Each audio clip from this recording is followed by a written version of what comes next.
ஹதீஸ் 26.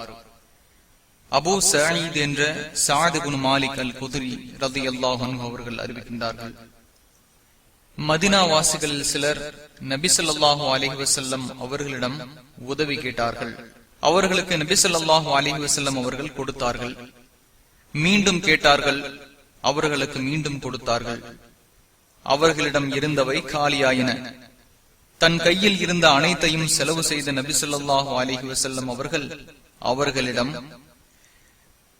என்னிடம் உள்ள நல்லவை எதையும் உங்களை விட்டும் நான் மறைக்க மாட்டேன். ஒருவர் பேணுதலாக நடந்தால் அல்லாஹ் அவரை பேணுதலாக்கி வைப்பான்.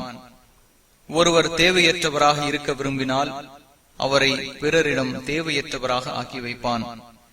ஒருவர் பொறுமையை மேற்கொண்டால் அவரை பொறுமையாளராக அல்லாஹ் ஆக்கி வைப்பான். பொறுமையை விடவும் சிறந்ததை அல்லது விசாலமானதை எவருக்கும் நன்கொடையாக கொடுக்கப்படுவதில்லை என்று கூறினார்கள்.